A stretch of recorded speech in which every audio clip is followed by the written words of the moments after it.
Bonjour, bonsoir, indépendamment de là où vous êtes. J'espère que vous allez bien par la grâce de Dieu. J'espère que vous nous entendez correctement et que vous voyez l'écran, mais normalement c'est OK. Nous allons donc rentrer dans cette deuxième partie qui va concerner donc le Covid-19, la guerre en Ukraine et la fin des temps. Et on va essayer par la grâce de Dieu de voir comment ces événements se dégoupillent dans ce que j'appelle et ce qu'on appelle, nous, l'agenda prophétique. Je vous invite à incliner la tête, on a beaucoup d'informations à partager, donc on va prier. Notre Père Céleste, notre Dieu, notre Père, notre Roi, nous te remercions, Père, pour cette grâce que tu nous donnes de pouvoir étudier ta parole. Père éternel, tu sais que nous ne sommes rien, Seigneur Dieu, devant ta face. Tu nous dis dans ta parole, dans Romains, Seigneur Dieu, que tous ont péché et sont privés de ta gloire. Et ces pécheurs à genoux que nous nous présentons devant toi, Père, devant ton trône avec assurance, mais également, Seigneur Dieu, avec un peu de tristesse, car nous savons, Seigneur Dieu, que parfois nous ne faisons pas ta volonté. Ô Seigneur Dieu, nous te remercions néanmoins car nous avons un Sauveur Jésus-Christ qui est mort à la croix et qui, à cet instant, œuvre encore pour son peuple, afin, Seigneur Dieu, de détruire complètement le péché du plan cosmique, mais également de nos cœurs, Père. Ô Seigneur Dieu, viens, purifie nos cœurs, purifie notre âme tout entier, purifie le cœur de ceux et celles qui entendent, purifie le cœur de ceux et celles qui vont entendre également, peut-être en rediffusion tout cela. Que Seigneur Dieu, nous soyons cachés derrière ta face et que seul Jésus-Christ soit élevé, Père, afin que les hommes soient attirés à lui. Je réclame la puissance de ton Saint-Esprit personnellement, enfin Seigneur Dieu, que tu parles à travers moi, que rien de ce que je puisse dire ne vienne pas de toi, Père. Remplis également de ton Saint-Esprit toutes les personnes qui participent à ce programme, Laurent, Guy, Samuel qu'on ne voit pas. Je te prie, ton Père Céleste, de les remplir de ton Saint-Esprit, de remplir de ton Saint-Esprit toutes les personnes qui vont entendre ce message. Que toute gloire te revienne au siècle des siècles, au nom de Jésus, nous t'avons prié. Amen. Donc le Covid-19, la guerre en Ukraine et la fin des temps. Alors, je vous invite, mes frères et sœurs, à tourner vos Bibles dans le livre d'Ézéchiel. Je sais que c'est un livre qui fait un peu peur, c'est un livre qu'on a du mal à comprendre, mais par la grâce de Dieu, on va essayer de voir certains points et je vais essayer de partager le maximum d'informations avec vous aujourd'hui dans le temps qui m'est imparti. Hop. Alors, un petit instant. OK, c'est comme ça que ça fonctionne. Dans Ézéchiel, pour vous donner un petit peu le contexte, Ézéchiel reçoit une vision. Une vision, c'est quoi? C'est un message qui est délivré de la part de l'Éternel, mais d'une autre façon. Il voit une scène. Lorsque vous lisez Ézéchiel, le verset 7, le verset 1, on nous dit « La parole de l'Éternel me fut adressée en ces mots ». Donc, qu'est-ce qui lui est adressé? C'est la parole qui vient directement de Dieu. Et ici, Ézéchiel a une vision. Et la vision dit ceci. « Et toi, fils de l'homme, ainsi parle le Seigneur l'Éternel sur le pays d'Israël. Voici la fin. La fin vient sur les 4 extrémités du pays. » Pour vous donner le contexte d'abord général de Ézéchiel 7. Ici, il y a un contexte qui est d'abord littéral. Lorsqu'on fait l'exégèse, on voit qu'ici, on nous parle, et je n'ai pas le temps de vous le démontrer, mais du moment en fait où Israël allait rentrer en captivité à Babylone. Et donc, Ézéchiel va voir cette scène. Comme je vous le montre ici. Donc, le premier contexte direct et littéral, c'est celui en fait de la captivité d'Israël à Babylone par le roi que vous connaissez tous, le roi Nebuchadnezzar. Maintenant, mes frères et sœurs, il y a toujours un contexte micro et un contexte maso, c'est-à-dire un contexte en fait spirituel général. Ici, il y a un type qui est donc la captivité d'Israël à Babylone, et il y a également un antitype. Rappelez-vous ce que Paul disait. Il disait que les choses qui étaient arrivées avant n'étaient que des exemples de ce qui devait arriver à la fin des temps. Pareil pour Salomon lorsqu'il disait ce qui a été, c'est ce qui sera. Donc en fait, ce qui a été, type, c'est ce qui sera, donc antitype. Maintenant, comment comprendre et savoir de quelle fin ici on parle? Parce qu'ici, on parle d'une fin. Il suffit juste de lire le texte et le texte nous dit que c'est une fin qui vient sur les 4 extrémités du pays. Maintenant, lorsqu'on parle de 4 extrémités du pays dans la Bible, qu'est-ce que ça veut nous dire?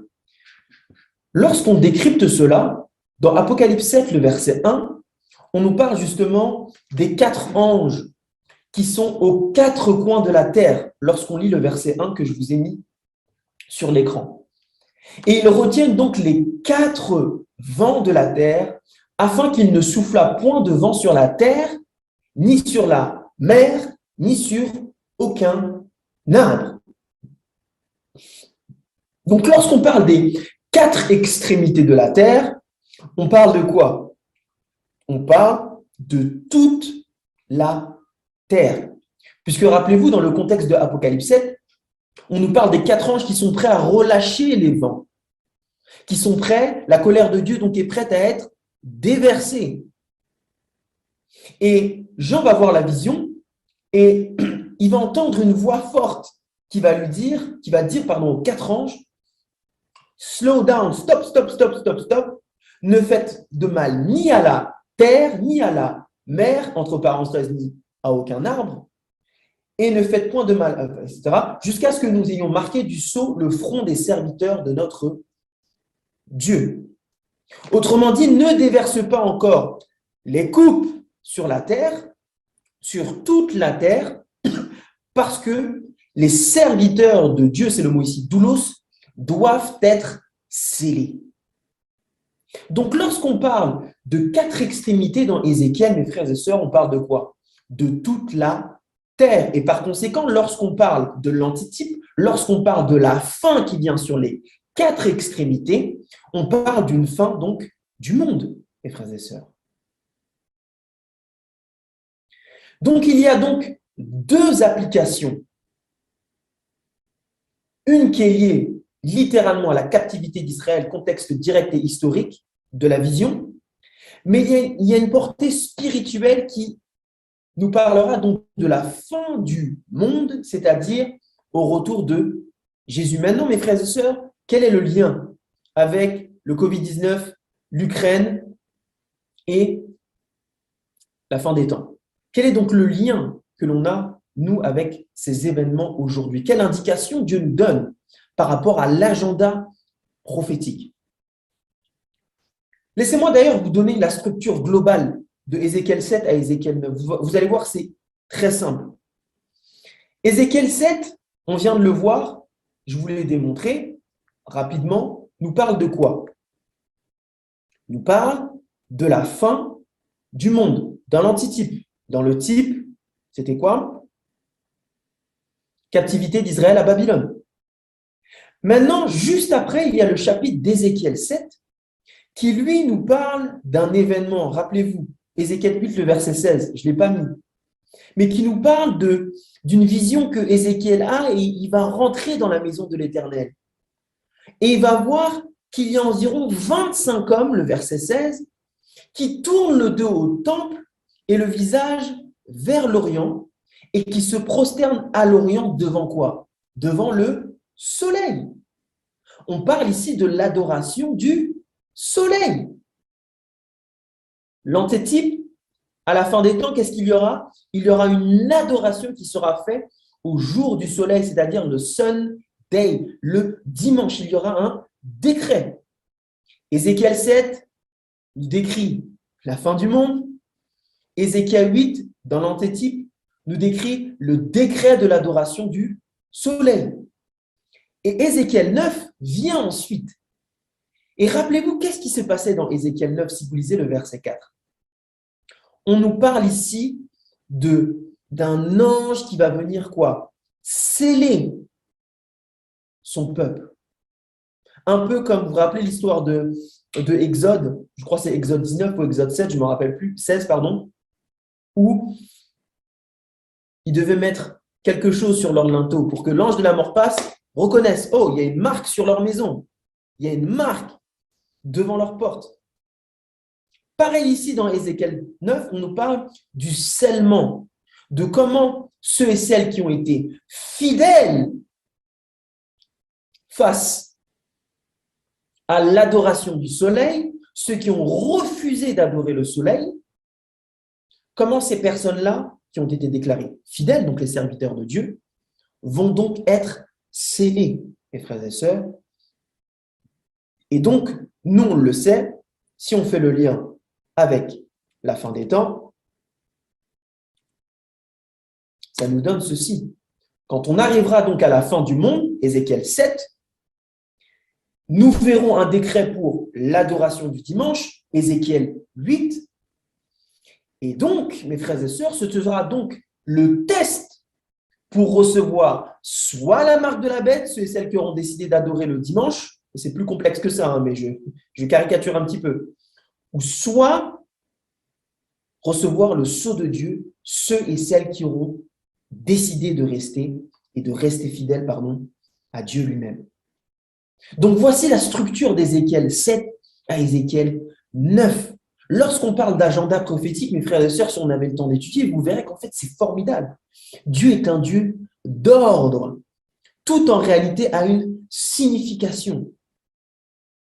Et donc, mes frères et sœurs, lorsqu'on comprend cela, on comprend donc que lorsque l'on parle de Ézéchiel 7, on parle non pas seulement de la captivité de Babylone dans leur temps, mais également des signes qui vont accompagner la fin du monde. Donc, je vous ai rajouté ça. On connaît la suite. Après le scellement, ou les gens qui auront décidé de prendre la marque de la bête, plus de la saison, c'est parce qu'ils ont été scellés que la pluie tombe. Okay, grand cri, etc., etc. Retour donc de Jésus-Christ. Maintenant, revenons sur Ézéchiel 7 pour revenir sur notre sujet maintenant que j'ai déblayé le contexte. Ézéchiel 7, remarquez attentivement. On nous dit, voici la fin, le verset 2. La fin vient sur les 4 extrémités. Verset 3. Maintenant, la fin vient sur 3. Deuxième fois que la fin est répétée. Si vous lisez ensuite le verset 6, on nous dit même, la fin vient, virgule, la fin vient. Donc, c'est répété 2 fois. Et le verset 7, on nous dit encore, les temps viennent, les temps de la fin. Le jour approche, le jour de trouble et plus de cris de joie dans les montagnes. Pourquoi, mes frères et sœurs, Dieu répète-t-il à chaque fois à Ézéchiel dans cette vision, la fin vient, la fin vient, la fin vient? C'est parce que, mes frères et sœurs, lorsqu'il y a une répétition dans la Bible, c'est que Dieu est en train de dire que c'est important. Ici, il y a une urgence dans la vision d'Ézéchiel. La fin vient, mais rapidement. Et maintenant, lisons le verset 15 ensemble pour voir ce qui apparaît dans cette fin du monde, dans la vision d'Ézéchiel. Vous allez voir, mes frères et sœurs, quand j'ai vu ça, j'étais choqué. On nous dit le verset 15 de Ézéchiel 7, l'épée au dehors, la peste et la famine au dedans. Celui qui est au champ mourra par l'épée, celui qui est dans la ville sera dévoré par la famine et la peste, mes frères et sœurs. Donc nous voici avec combien de signes qui apparaissent dans cette vision de la fin des temps, dans l'antitype, juste avant le retour de Jésus-Christ. On voit 3 points. L'épée au dehors, la peste et la famine. L'épée, la peste et la famine. Et là, mes frères et sœurs, vous savez, mes frères et sœurs, que Jésus-Christ a exactement parlé de ça dans le même ordre. Rappelez-vous, quel est le chapitre par excellence dans le Nouveau Testament qui nous donne un panorama global prophétique avant le livre d'Apocalypse? C'est le livre, mes frères et sœurs, de Matthieu 24, couplé avec Luc un peu 21 et Matthieu 13. Rappelez-vous dans Matthieu 24 et gardez à l'esprit ces trois choses qui ont été cyclées dans Ézéchiel 7 et on va voir si Jésus-Christ confirme ces trois signes-là. Rappelez-vous l'épée, la famine et la peste. L'épée, la famine et la peste. Maintenant, allons dans Matthieu 24 que je vous ai affiché. Matthieu 24.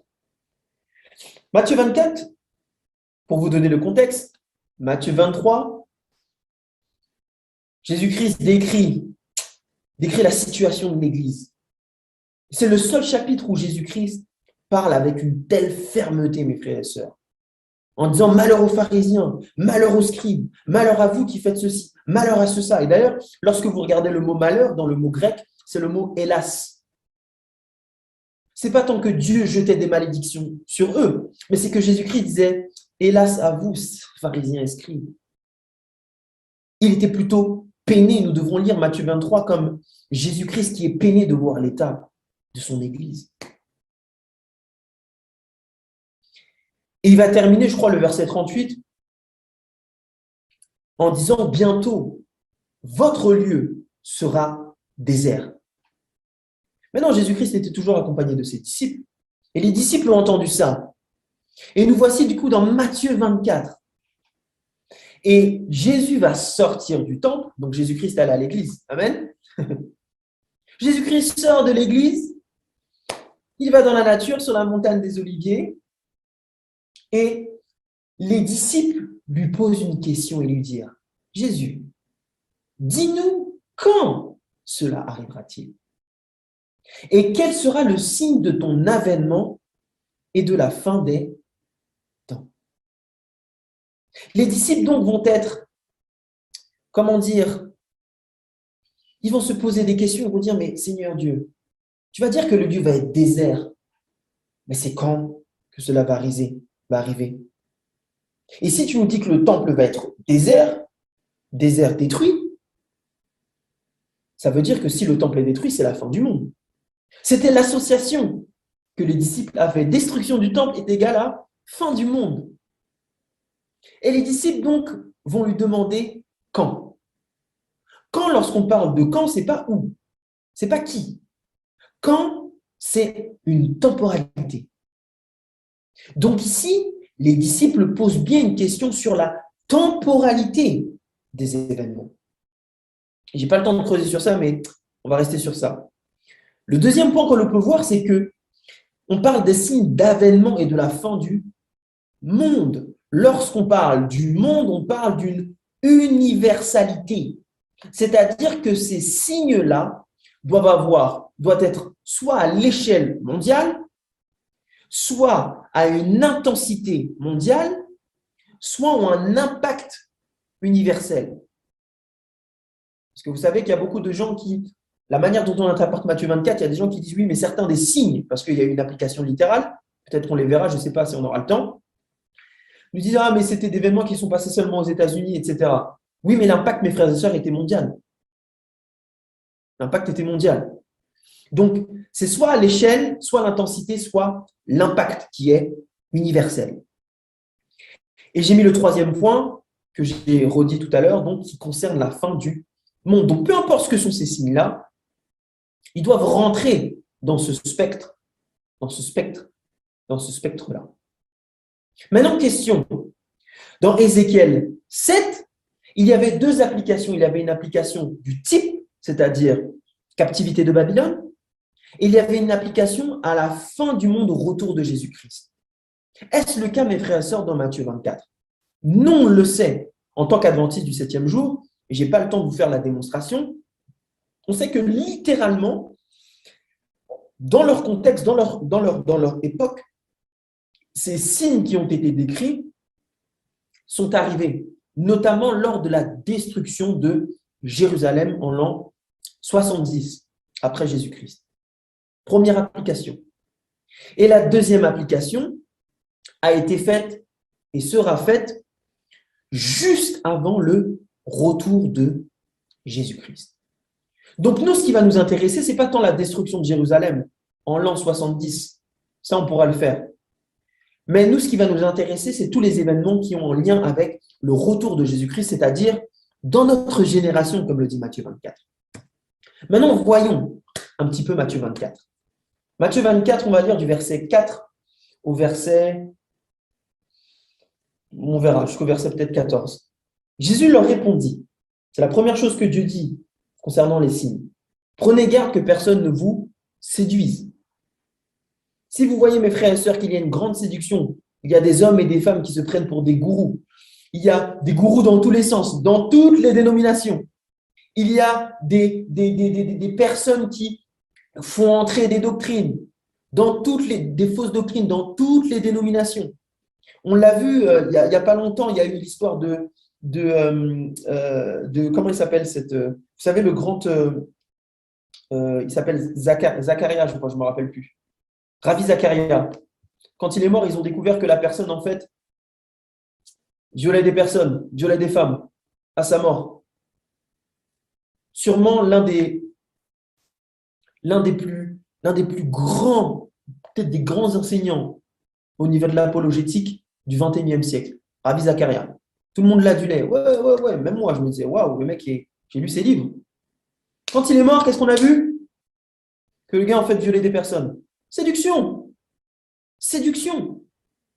Et Dieu dit, attention, le premier signe de mon avènement, c'est qu'il y aura une grande séduction. Donc, ce que vous devez faire, au-delà des signes, c'est, attention, mes enfants, préservez-vous de toute cette séduction. Pourquoi? Car plusieurs viendront en son nom, disant, c'est moi qui suis le Christ. Pas forcément en disant, c'est moi qui suis le Christ oralement, mais qui voudront, dans leur enseignement et dans leur attitude, prendre la place de Christ. C'est ça que le texte dit. Et ils séduiront comment? Beaucoup de gens, c'est-à-dire une masse. L'erreur, mes frères et sœurs, lorsqu'on étudie les prophéties, est dans la masse. Et la vérité est toujours dans la minorité. Et regardez le verset 6. On nous dit, vous entendrez parler de guerre et de bruit de guerre. Gardez-vous d'être troublés, car il faut que ces choses arrivent. Mais ce ne sera pas encore la fin. Une nation s'élèvera contre une autre nation, un royaume contre un autre royaume. Il y aura en divers lieux des famines, des tremblements de terre. Et tout cela ne sera que les commencements de douleur. Et le verset 9, on va s'arrêter là. Alors on vous livrera au tourment et l'on vous fera mourir et vous serez haïs de toutes les nations à cause de mon nom. Donc lorsqu'on lit d'abord le verset 9, j'aime bien commencer par la fin. Tout ce qui précède le verset 9 va donc venir avant la persécution. Je ne sais pas si vous avez compris. Le verset 9 nous dit que ces événements-là vont donc précipiter la persécution des élus. Donc, tout ce qui vient avant arrivera en réalité juste avant quoi? La marque de la bête. Je n'ai pas le temps de vous montrer. Mais si vous lisez 1 Roi 18, vous allez voir que, même dans toute la Bible, il y a persécution lorsque le peuple de Dieu se tient debout. Là, vous étudiez en ce moment le chapitre de Daniel avec Guy. Vous voyez bien, lorsque Daniel et ses compagnons ont tenu debout face au roi, qu'est-ce qui s'est passé? On les a pris et on a essayé on les a jetés même à plusieurs reprises pour les faire tuer. Persécution vient quand en fait il y a un conflit d'adoration et que le peuple de Dieu décide de rester debout. Ceux et celles qui sont persécutés, ce sont ceux et celles donc qui ont représenté correctement le nom de Dieu. Donc tous les événements qui arrivent avant la marque de la bête. J'avais fait toute une étude pour montrer ça d'une manière claire, mais là je n'ai pas le temps parce que ce n'est pas ça le sujet. Donc ici, mes frères et sœurs, il y a, je le répète, deux applications dans ce chapitre de Matthieu 24. Une application qui a été réalisée dans leur temps vers la destruction de Jérusalem. Et il y a une deuxième application qui nous concerne, nous, à la fin des temps. Maintenant, mes frères et sœurs, Matthieu 24, dans la Lue seconde, je vous déconseille de lire. Pourquoi? Parce que la Lue seconde est très éloignée du texte original. Lorsque vous lisez dans la version Darby, Martin ou la meilleure version, c'est la meilleure version, la version la plus proche des textes originaux, c'est la version King James. Et dans la version King James, relisons ensemble ce que dit la Bible. Et on va découvrir quelque chose, mes frères et sœurs, de formidable. Le verset 6, on nous dit « Et vous entendrez parler de guerre, de bruit de guerre. » Verset 7, « Des nations s'élèveront contre des nations, et des royaumes contre des royaumes. » Et regardez la suite du verset. « Il y aura des famines, et des pestes, et des tremblements de terre en divers lieux. » Et la Bible nous dit que toutes ces choses sont un commencement de douleur. Je vais revenir sur ça un peu plus tard. Maintenant, rappelez-vous, on essaie de faire le lien ici, de voir si dans Ézéchiel 7, on retrouve le même schéma prophétique dans Matthieu 24. Rappelez-vous, dans Ézéchiel 7, on nous donnait combien de signes? Il y en a d'autres, mais moi j'ai sélectionné ceux-là parce que c'est ceux-là qui vont nous concerner aujourd'hui, vous allez voir. L'épée, la peste et la famine. Je répète, l'épée, la peste et la famine. Maintenant, mes frères et sœurs, voyons-vous, est-ce que vous voyez ces trois signes dans Matthieu 24? On va relire ensemble. Vous entendrez parler de guerre. Mes frères et sœurs, l'épée, la guerre. Les nations s'élèveront contre les nations et les royaumes contre les royaumes. Ici, on parle de quoi, mes frères et sœurs? De guerre aussi. De guerre. Et ensuite, ici, juste après, on nous parle de quoi? De la famine et de la peste. Et ici, on a un détail qui vient en plus. On nous parle de tremblements de terre en divers lieux. On pourrait d'ailleurs remplacer ici tremblement de terre par dérèglement climatique. On verra peut-être ça tout à l'heure, mais je n'ai pas le temps de vous montrer ça. Mais est-ce que ici, vous voyez la similitude entre Ézéchiel 7, les signes qui doivent arriver à la fin dans l'antitype, et dans Matthieu 24, lorsqu'on regarde l'antitype, on retrouve exactement, mes frères et sœurs, les mêmes signes. La guerre représentée par l'épée dans Ézéchiel 7, la peste, même mot, la famine, et ici, il y a le tremblement de terre qui est mentionné. Donc, mes frères et sœurs, lorsqu'on parle des événements de la fin des temps, je voulais sélectionner ces trois-là, il y en a beaucoup plus.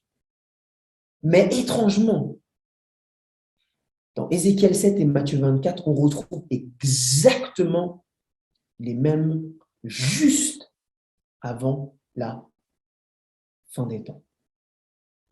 Maintenant, on sait, nous, en tant qu'adventistes du 7e jour, parce qu'on est la religion de la parole, moi j'aime bien dire ça, on est le peuple du livre.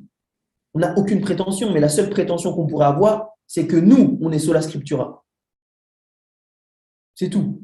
Et que l'écriture fait fi d'autorité pour nous. Et donc ici, on sait, nous, que la guerre, la peste, la famine et les tremblements de terre ont eux aussi une application littérale à la fin des temps. Vous savez que, par exemple, je vais essayer de faire ça rapidement, lorsqu'on parle de guerre et de rumeurs de guerre, lorsque vous lisez Acte 5 et Acte 8, on nous dit ceci, regardez Acte 5, le verset 35 à 36, on nous dit « Puis il leur dit, hommes israélites, prenez garde à ce que vous allez faire à la guerre de ces gens, car il n'y a pas longtemps que parut Théudas, qui se donnait pour quelque chose et auquel se ralliaient environ 400 hommes, et il fut tué, et tous ceux qui l'avaient suivi furent mis en déroute et réduits à rien. » Guerre. Lorsque vous lisez aussi Acte 8, on voit qu'en fait, dans le temps de la destruction de Jérusalem, dans ces eaux-là, il y a eu aussi des guerres. Donc, il y a eu un accomplissement des prophéties également à ce moment-là. Et la loi disait, dans le désir déjà, je la passe 629, donc je crois que c'est Jésus-Christ pour nous, avant la destruction de Jérusalem, les hommes se battaient pour la suprématie. Les empereurs étaient assassinés. Ceux qui devaient se tenir à côté du trône ont été massacrés. Il y avait regardez, reprend Matthieu 24, il y avait des guerres et des rumeurs de guerre. Flavius, en ce qui concerne la période après Néron, nous dit ceci. L'histoire dans laquelle je vais entrer est celle d'une période riche en catastrophes, terribles, des batailles déchirées par des luttes civiles, horribles même en paix. 4 empereurs ont échoué par quoi? L'épée. C'est fou. Il reprend Ézéchiel 7, il ne sait même pas. Il y a eu 3 guerres civiles, plus de guerres étrangères, et souvent les 2 à la fois. Donc vous voyez bien que l'histoire confirme cela. On a la peste et la famine. Acte 8, le verset 28, l'un d'eux nommé Agabus se leva et annonça par les signes qu'il y aurait une grande famine sur toute la terre. Lorsque vous lisez famine, si on a le temps, on n'a pas le temps de le voir, mais dans l'Ancien Testament, vous allez voir que famine et peste, ça va toujours ensemble. C'est pour ça que je vous ai mis famine et peste. Donc, dans leur période, Ellen White, si vous lisez la grande controverse, la page 32, redit exactement ça. Des milliers de personnes ont péri de la famine et de la peste. L'affection naturelle semble avoir été détruite. Les maris ont volé leurs femmes et les femmes leurs maris, les enfants. Parlant de la peste qu'il y a eu. Flavius aussi parle de ça, donc la grande famine. Tremblement de terre aussi, et je n'ai pas le temps de vous montrer tout ça. Donc, il y a eu déjà une application de ces prophéties. Maintenant, mes frères et sœurs, il y a une application qui est faite aussi juste avant le retour de Jésus-Christ. Et étrangement, cela colle, mes frères et sœurs, avec Ézéchiel 7 qui nous parle donc de quoi? De guerre, de peste, donc d'épée, de peste et de famine. Et Matthieu 24 nous rajoute les tremblements de terre. Maintenant, mes frères et sœurs, j'aimerais qu'on s'attarde sur quelque chose parce que certaines personnes vont dire oui, mais lorsqu'on voit tous ces signes, bah écoutez les gars, la Bible nous dit qu'en fait c'est que le commencement des douleurs. Vous savez mes frères et sœurs que ça c'est une tentative de Satan encore de nous dire qu'en fait c'est pas urgent là. Parce que lorsqu'on parle du commencement des douleurs, il faut contextualiser déjà la phrase.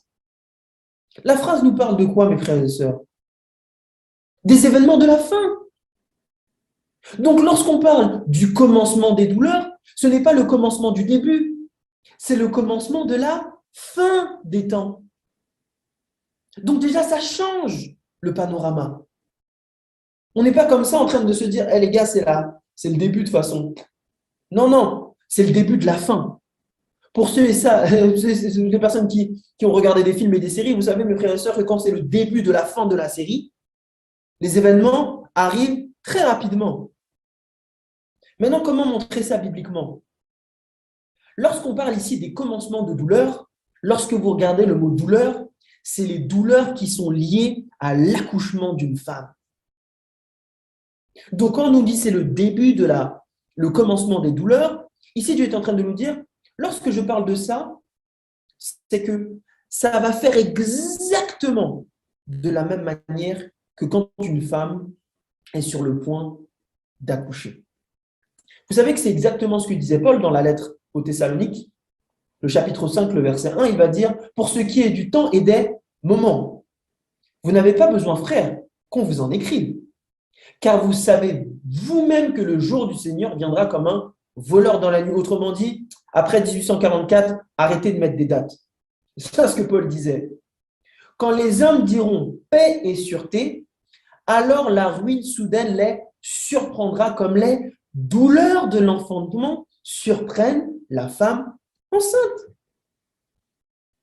Maintenant, j'ai réfléchi à cette phrase-là, je me suis dit, mais qu'est-ce que dit Paul? Est-ce que Paul est en train de dire qu'une femme peut être enceinte sans savoir? Parce qu'il s'adresse à son peuple. Vous savez, frères et sœurs, qu'en lisant un article, et plusieurs articles et plusieurs témoignages, il y a des femmes qui ont accouché sans savoir qu'elles étaient enceintes.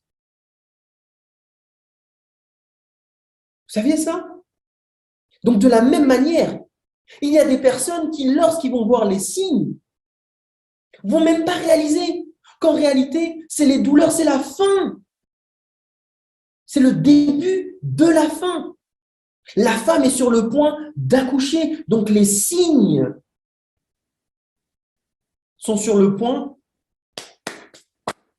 d'être réalisés rapidement. Parce que vous savez, mes frères et sœurs, entre le début de l'accouchement et la fin de l'accouchement, est-ce qu'il faut attendre 6 mois, 9 mois? Non. Pour ceux et celles qui ont des enfants, vous savez très bien que quand votre femme commence à avoir des contractions, vous savez que vous allez bientôt aller à l'hôpital, vous savez bien. Vous préparez le petit sac. Vous savez très bien, mes frères et sœurs, que l'accouchement, c'est pour bientôt. Donc, entre les contractions et l'enfant qui est délivré, le temps est très court. Donc, lorsque la Bible nous dit, mes frères et sœurs, que c'est le commencement des douleurs, ça veut dire, mes frères et sœurs, que le temps est court. Donc, lorsque l'on voit ces événements-là, mes frères et sœurs, ce n'est pas le début du début, c'est le début de la fin. Maintenant, rappelez-vous les signes. La guerre, la famine et la peste. Mes frères et sœurs, ne voyons-nous pas ça aujourd'hui?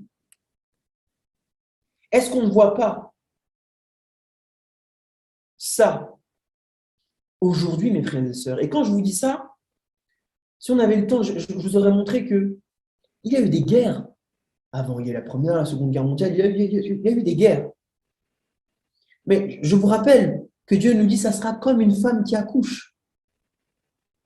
Ma femme a eu des contractions avant les fameuses contractions rapides.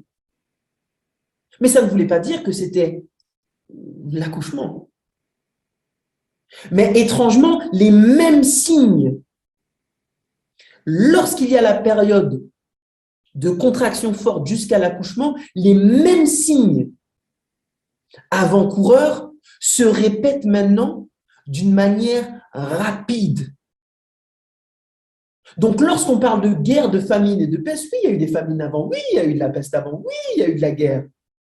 Mais jamais dans l'histoire, les événements se sont enchaînés comme ça d'une manière rapide. On a l'impression, mes frères et sœurs, que tout s'enchaîne. Tac, tac, tac, tac, tac. Donc, qu'en est-il des guerres aujourd'hui, mes frères et sœurs? Vous savez très bien. Il y a la guerre entre quoi? Entre la Russie et l'Ukraine. Maintenant, mes frères et sœurs, rappelez-vous dans Matthieu 24, ces signes-là, les signes avant le retour de Jésus-Christ, doivent être comment? Des signes de la fin du monde, c'est-à-dire qu'ils doivent en avoir soit un impact mondial, soit être à l'échelle mondiale, soit être géographiquement à l'échelle mondiale, mes frères et sœurs. Alors, on pourrait se dire, mais de toute façon, c'est que la guerre en Ukraine et en Russie, ça ne nous concerne pas. Vous savez, mes frères, que c'est totalement faux. Regardez ce que disait Le Monde. Comment la guerre en Ukraine a ébranlé l'ordre mondial. Lorsque vous lisez cet article-là, vous allez voir que le chancelier allemand Olaf Scholz et Emmanuel Macron ont dit que le conflit qu'il y avait en Russie et en Ukraine précipite l'Europe. Que c'est une nouvelle ère aujourd'hui qui clôt les 3 décennies de l'après-guerre froide. Vous savez, avec la chute, etc., de l'empire de l'URSS, etc., donc en 91. Donc c'est un conflit, ne soyons pas leurrés, c'est un conflit, mes frères et sœurs, qui est comment? Qui est mondial. D'ailleurs, plusieurs personnes parlaient de Troisième Guerre mondiale. À un moment donné, c'était chaud. Regardez ce que nous dit encore Le Monde, pour vous donner un exemple. La guerre en Ukraine, en direct, la Pologne a demandé à quoi? À l'OTAN de mettre en place une mission de paix en Ukraine. Maintenant, question, pourquoi je vous montre cet article-là? Parce que vous savez que c'est l'Europe qui est dans le conflit maintenant. Ce n'est pas seulement la Russie, l'Ukraine. C'est les pays européens. Mais derrière le pays européen, mes frères et sœurs, il se cache quelque chose. Et ce quelque chose, c'est l'OTAN. Mais derrière l'OTAN, il se cache autre chose. Mes frères et sœurs, la Pologne a demandé à l'OTAN de l'aide. Vous savez d'ailleurs que la France fait partie des pays qui fournissent des armes à Kiev. Donc, déjà, vous voyez très bien que c'est un conflit mondial. Mais l'OTAN est appelée en permanence depuis le début du conflit à la rescousse. Et l'OTAN, c'est quoi? C'est l'union de l'Europe et de l'Amérique du Nord. Une alliance entre l'Europe des nations et les États-Unis. Donc, qu'est-ce qu'il y a derrière l'Europe et derrière l'OTAN? Ce sont les États-Unis.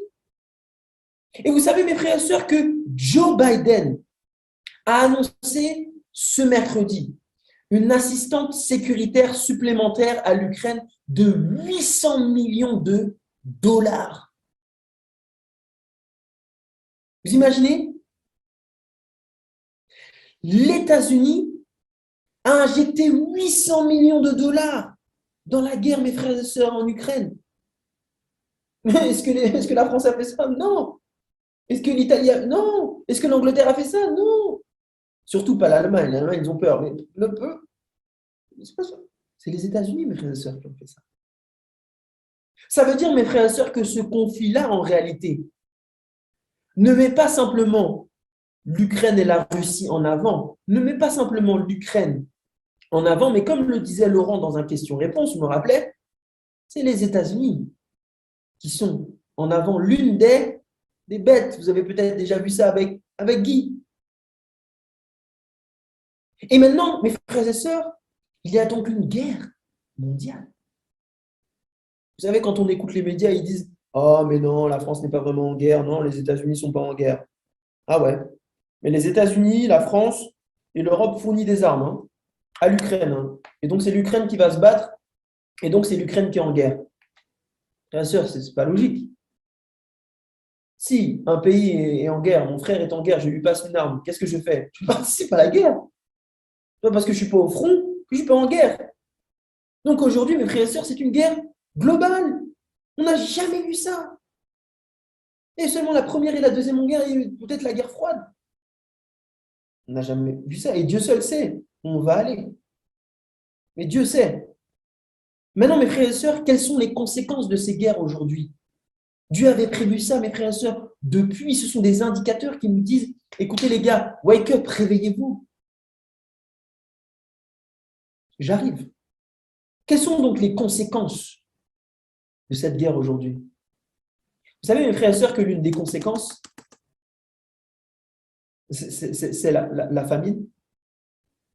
Parce que lorsqu'on parle de famine, mes frères et sœurs, on ne parle pas simplement des personnes qui manquent, qui n'ont pas à manger, etc. Lorsque vous lisez l'histoire de Joseph, vous allez voir que la famine a été causée par quoi? Par un problème de ressources. Lorsqu'on parle de famine, on parle également de problèmes de ressources. Mais de ressources. Est-ce que nous voyons ça, mes frères et sœurs, aujourd'hui? Vous avez mis cette photo? Oui. Et d'ailleurs, on a commencé à le voir un peu on avait commencé à le voir à un moment donné, avec le Covid. Mais voyons-nous des pénuries de ressources aujourd'hui, de la famine? Lorsque vous lisez cet article de Conversion, on nous dit pénurie agricole, inflation. On aurait tout un tas à dire aussi sur l'inflation. L'insécurité alimentaire, les répercussions de la guerre en Ukraine. Donc, pénurie ou agricole, ça commence déjà en Ukraine.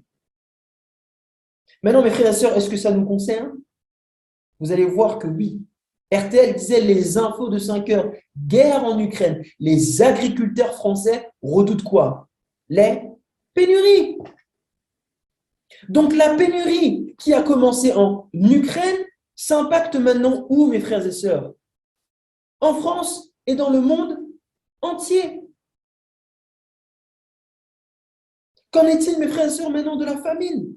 Pour ceux et celles qui ont des business et qui sont en direct, ou alors pour ceux et celles qui sont plutôt dans le monde financier.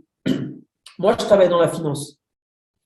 Tous les coûts d'emballage, tous les coûts qui sont liés aux étuis, aux films, que ce soit des films neutres sans couleur ou des films avec couleur, pire encore, tous ces prix-là ont augmenté. Vous savez ce que font toutes les boîtes? savez ce qu'on fait? On achète en gros parce qu'on sait qu'il ne va plus avoir. Et donc, des personnes sont en train de stocker pour 3, 4, 5, 6 mois même certains. Parce qu'ils savent que les prix vont encore augmenter. Nous, par exemple, on s'est pris 25% en 2 mois sur les coûts. Et donc, on stocke pendant 6 mois en avance parce qu'on sait qu'il va y avoir inflation des prix et pénurie de ressources. Toutes les entreprises, les gens savent, vous savez, ceux qui ont des business, vous savez que les prix ont augmenté plus 25, plus 30, plus 35, plus 50%, mes frères et sœurs, pour l'énergie. Et regardez ce que le monde nous dit par rapport à la faim dans le monde. Vous savez qu'il n'y a jamais autant de familles dans le monde. Je vous dis, c'est incroyable lorsque vous regardez les chiffres. Et regardez ce que dit l'ONU. Plus de 45 millions de personnes sont proches de la famine. En plus de ceux qui sont dans la famine. Hein. En raison notamment de quoi? Des conflits, des guerres. Du changement climatique. Oh, étrange, hein? Et du Covid-19. Le bond de 3 millions de personnes supplémentaires en un an s'explique par la situation en Afghanistan, parce que vous savez qu'il y a eu une situation en Afghanistan aussi. Donc, vous voyez bien, mes frères et sœurs, que maintenant, la famine est comment? Globalisée et qu'elle a un impact mondial et qu'aujourd'hui, on manque de ressources. Il y a plein d'articles. Certains scientifiques disent en 2030, 2035. Moi, je leur laisse déposer des dates. Je vous relate ce qu'ils disent. Pénurie de ressources primaires. Pénurie de pétrole 2050, 2045. Pénurie. Donc, vous voyez bien, mes frères et sœurs, que la Terre, dans sa globalité, il y a une famine et une pénurie de ressources qui commence et qui a déjà commencé d'ailleurs depuis longtemps. C'est pour ça que lorsque vous lisez Romains 8, la Bible nous dit que même la terre attend et espère en le retour de Jésus-Christ. Parce que mes frères et sœurs, on est en train d'arriver à un point qui est critique. Et le texte de cet article nous parle du Covid, que le Covid a eu un impact aussi sur la famine dans le monde. Et on arrive donc sur le point de la peste. Vous savez, mes frères et sœurs, que lorsque vous regardez le mot peste dans la Bible, c'est le mot épidémie. Maintenant, mes frères et sœurs, est-ce qu'on parle d'épidémie dans Matthieu 24? On ne parle pas d'épidémie. On parle d'une épidémie qui est comment? Mondiale, puisqu'ici, on nous parle des événements de la fin du monde. Donc, ça concerne la fin du monde. Donc, ici, on nous parle en réalité d'une pandémie. Et rappelez-vous, ces signes-là arrivent quand? Avant la persécution. Donc, avant la marque de la bête. On le voit aujourd'hui, mes frères et sœurs. On pensait qu'on en avait fini avec le Covid. Les gens disaient, ah, c'est fini. Il y a la guerre en Ukraine, etc. Mais moi, je me suis dit, ouf, c'est peut-être un peu fini, là. Il va y avoir sûrement autre chose, mais l'OMS, mes frères et sœurs, sorti un article le 17 mars. Je crois que c'était hier ou avant-hier. Covid-19, l'Organisation mondiale de la santé, donc l'OMS, s'inquiète face à la reprise des cas. Sans compter que le BA2 est le variant le plus contagieux du virus. Vous voyez, mes frères et sœurs? Alors certes, c'est toujours un taux de mortalité qui est bas, mais ici, on parle d'une pandémie qui est comment? Mondiale. La Chine même. Retour au confinement. Et l'article de la Croix nous dit la politique du zéro Covid pourrait s'infléchir. Ils ont remis les gens en quarantaine. Donc, vous voyez bien, mes frères et sœurs, qu'on est dans ce temps-là. On est dans ce temps-là, mes frères et sœurs.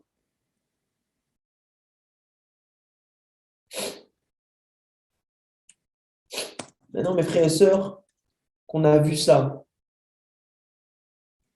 Et je ne vais même pas parler du tremblement de terre parce que, peut-être très rapidement, parce que lorsqu'on parle de tremblement de terre, On parle de quoi? D'événements climatiques, ici. Et j'ai réfléchi, je me suis dit, mais Seigneur, quel est le lien avec ce qu'on essaie de faire avec le climat et la guerre en Ukraine? Et j'ai lu plusieurs articles, dont celui-là, qui s'appelle Pour l'écho, et qui dit climat, l'essence à 2 litres, une fatalité. Mais regardez ce qui est écrit en bas. Une hausse sensible prolongée sur des années et anticipée par tous les prix de l'essence est sans doute un mal nécessaire dans la lutte contre le réchauffement climatique. Mais avec l'invasion russe en Ukraine, la brutalité de la hausse dépasse tout ce qui avait pu être envisagé en termes de fiscalité environnementale. Qu'est-ce que la Bible est en train de... qu'est-ce que l'article est en train de me dire? Qu'en réalité, la guerre en Ukraine a provoqué une hausse exponentielle. Il y avait déjà une hausse avant la guerre en Ukraine, mais ça a remis de l'huile sur le feu, si je peux dire ça comme ça. Et donc, les prix de l'essence skyrock, pouf, explosé. Et du coup, qu'est-ce que ça fait derrière? C'est qu'en fait, ça accélère la transition écologique. Ça accélère donc toutes les discussions par rapport au climat. Et c'est ça, mes frères et sœurs, l'un des déclencheurs, l'une des composantes qui vont accélérer, alimenter le décret final, c'est, mes frères et sœurs, le climat. Oups. Le climat. Regardez, le climat suscite une peur inédite et planétaire. Je n'ai même pas le temps de revenir sur ça parce que les mots sont la peur, etc. Je vous avais dit tout à l'heure, le Figaro, le climat, la Terre proche du point de rupture. Fin du monde, pourquoi est-elle pour demain? C'est les gens du monde qui écrivent ça. Hein. Mais il y a un événement qui m'a choqué que je voulais partager avec vous. Vous savez, mes frères et sœurs, quel est le nouveau président? Joe Biden. Ça, c'est passé comme une lettre à la poste. Vous savez que quelques heures après sa prise de poste, il a signé tout un tas de... Mais il y en a un. C'est l'une des premières choses qu'il a faites en entrant au poste. Vous savez ce qu'il a fait? Regardez. Joe Biden annonce le retour des États-Unis dans l'accord de quoi? De Paris sur le climat. Le nouveau président américain Joe Biden a signé mercredi, quelques heures seulement après sa prise de fonction, une série de décrets dont l'importance sur le retour des États-Unis dans l'accord de Paris sur le climat. Les gens qui disaient, quand il y avait Trump, oh, on a encore le temps, Trump est sorti de la COP 21, bah, ça n'intéresse pas Trump. Trump, c'est un capitaliste, on a encore le temps. Mes frères et sœurs, l'agenda prophétique, ça arrivera quoi qu'il arrive. Joe Biden a remis le climat au cœur de la politique américaine, dont la France d'ailleurs est aujourd'hui l'initiateur. COP 21, c'était chez nous. Donc voyez bien, mes frères et sœurs, l'une des bêtes. L'une des bêtes. Et comme j'aime à dire, entendez-vous, mes frères et sœurs, la voix du dragon. Vous voyez bien, mes frères et sœurs, que tout est en train de se goupiller. Maintenant, mes frères et sœurs, quel est le lien entre le climat et la marque de la bête? Il suffit juste d'aller voir, mes frères et sœurs, la bête. Vous connaissez tous l'encyclique de 2015. Regardez ce qui est. Ça, d'abord, c'est le communiqué de la Maison-Blanche qui a été fait par rapport à l'encyclique environnementale du Vatican et du pape. Regardez ce que va dire les États-Unis. Hein. Regardez bien. Je salue l'encyclique de la sainteté Pape François et j'admire profondément la décision du pape de plaider clairement avec puissance et toute autorité morale de sa position. Mais le beurre, là. En faveur d'une action contre le changement climatique mondial. Je crois que les États-Unis doivent jouer un rôle de premier plan dans cet effort. Ce n'est pas, mes frères et sœurs, ce qui est en train de se passer. Et oui, La bête, mes frères et sœurs, crie. Crie.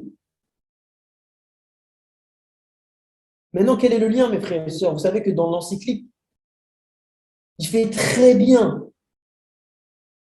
le lien entre le climat, l'agenda climatique et le jour d'adoration. Si vous lisez la page 68 de la déclaration du pape et du Vatican, on nous dit que cette responsabilité de la terre de Dieu signifie que les êtres humains dotés d'intelligence doivent respecter les lois de la nature et le délicat équilibre existant entre les créatures de ce monde. Il va prendre des versets bibliques. Dans le même temps, dans le même sens, le 7e jour, le repos, donc pour eux qui est le dimanche, mais qui est dans la Bible, le sabbat, le samedi, est destiné non seulement aux êtres humains, mais également afin que votre bœuf, et ici de la Bible, et votre âne puissent se reposer. Donc il est en train de dire insidieusement, hé les gars, pour que la terre se repose, il faut qu'on se repose un jour. Page 71, la tradition biblique montre clairement que ce renouveau implique de retrouver et de respecter les rythmes inscrits dans la nature par la main du Créateur. Nous voyons cela, par exemple, dans la loi du sabbat. Le 7e jour, Dieu s'est reposé de tout son travail et il a commandé Israël de se réserver chaque 7e jour un jour de repos. Donc, voyez bien, mes frères et sœurs,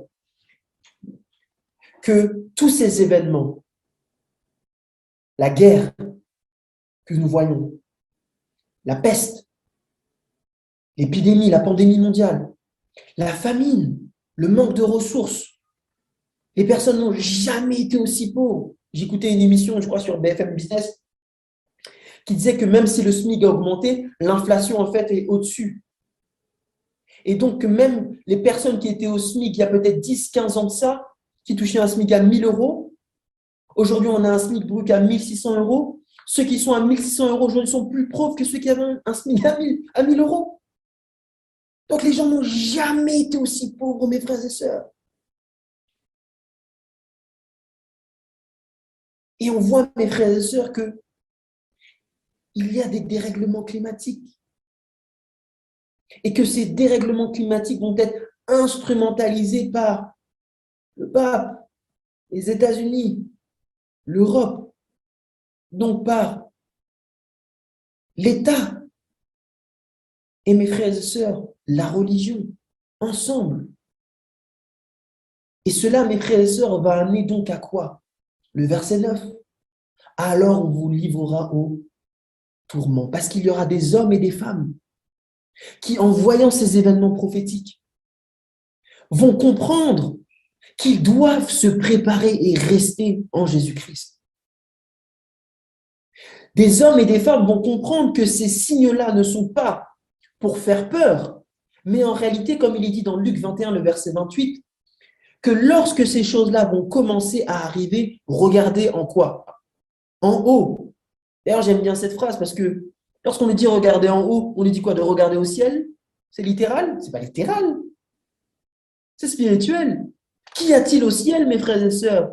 Il y a notre souverain sacrificateur qui œuvre dans le lieu très saint. Donc, regardez en haut, regardez dans le sanctuaire céleste, regardez ce que votre souverain sacrificateur est en train de faire et levez vos têtes. Arrêtez de regarder aux choses d'en bas. Pourquoi? Parce que votre rédemption est proche. Autrement dit, mes frères et sœurs, les douleurs de l'enfantement, mes frères et sœurs, est sur le point de s'arrêter. Et c'est bien beau de dire quand les événements sont arrivés, de dire, vous voyez, non, mes frères et sœurs, il faut dire avant. C'est ça la foi. C'est sur le point, mes frères et sœurs, de s'arrêter. Et la question que j'aimerais vous poser en ce matin et que je me pose, c'est sommes-nous prêts? Est-on prêt à recevoir Jésus-Christ? Avons-nous réellement reçu Jésus-Christ dans notre vie? Et pour ceux et celles qui ont reçu Jésus-Christ, ont-ils, persévérez-vous en Jésus-Christ? Parce que ces signes-là, mes frères et sœurs, ne sont que des indicateurs, ne sont que des rappels pour ceux et celles qui veulent ouvrir leurs yeux, que Jésus-Christ, mes frères et sœurs, est à la porte. Et donc, nous avons donc un temps qui est court pour une préparation énorme dans notre vie. Vous le saviez mieux que moi. Vous luttez avec des choses. Je lutte avec des choses. Le pasteur que vous entendez lutte avec des choses. Le prédicateur lutte avec des choses. L'enfant même lutte avec ses tendances. Et vous voyez bien, mes frères et sœurs, que pour sortir de quelque chose de bon de nous, Dieu doit faire un travail énorme. On doit le laisser faire d'une manière profonde. Et ça prend du temps. Et pourtant, mes frères et sœurs, nous avons très peu de temps. Alors, mon appel, mes frères et sœurs, est très simple. En ce matin, pour vous qui avez entendu ce message-là, on aurait pu rentrer dans des détails, mais on va s'arrêter là. Seuls ceux et celles qui auront persévéré repartiront avec Jésus-Christ. Seuls ceux et celles, mes frères et sœurs, qui auront obéi. Parce que rappelez-vous, le sceau est mis sur les serviteurs. Et les serviteurs, mes frères et sœurs, si vous lisez Romains 6, c'est quoi? Le serviteur est le serviteur du maître à qui il obéit. Le sceau est mis sur ceux et celles, mes frères et sœurs, qui sont parfaits. Mais pour atteindre cette perfection, mes frères et sœurs, il nous faut rester en Jésus-Christ chaque jour. Frères et sœurs, Jésus-Christ est à la porte. L'avez-vous et voulez-vous le recevoir encore en ce matin? Mes frères et sœurs, moi je dis oui. Et j'espère, mes frères et sœurs, que tous ces événements-là vous ont ouvert les yeux sur l'urgence que vous avez. Non pas d'avoir peur, mais l'urgence que nous avons de mettre notre vie en Jésus-Christ et en règle avec Jésus-Christ pour être avec lui, mes frères et sœurs, d'éternité en éternité. Amen. Prions. Notre Père Céleste, notre Dieu, notre Père, notre Roi, je te demande pardon si j'ai été trop long. Je te prie, ton Père Céleste, que tu puisses, Seigneur Dieu, ouvrir nos yeux et ouvrir notre cœur. Car, Seigneur Dieu, la porte est sur le point de se fermer. Tu es sur le point, Seigneur Dieu, de dire c'en est fait. Tu es sur le point, le décret est sur le point de passer. Mais la réalité, Père éternel, c'est que nous ne sommes pas prêts. Oh Seigneur Dieu, fais miséricorde. Fais miséricorde à ton peuple. Viens, Seigneur Dieu, et aide-nous à nous approcher de toi. Que ces événements, Seigneur Dieu, provoquent quelque chose en nous qui permette que nous puissions t'aimer plus et nous dire, Seigneur Dieu, qu'il n'y a de sécurité et de paix qu'en Jésus-Christ. Oh Seigneur Dieu, visite ton Église, afin, Seigneur Dieu, que ton Église reconnaisse les temps comme les cigognes reconnaissent la saison, comme il est dit dans Jérémie 8. Oh Seigneur Dieu, que ce message puisse être également redéversé auprès de ceux et celles qui en ont besoin, afin, Seigneur Dieu, que nous comprenions que nous sommes réellement à la fin des temps et que surtout, Père éternel, tu arrives bientôt. Bénis nos familles et nos enfants, Père, au nom de Jésus-Christ, et bénis la chaîne de Laurent. Au nom de Jésus, nous t'avons prié. Amen.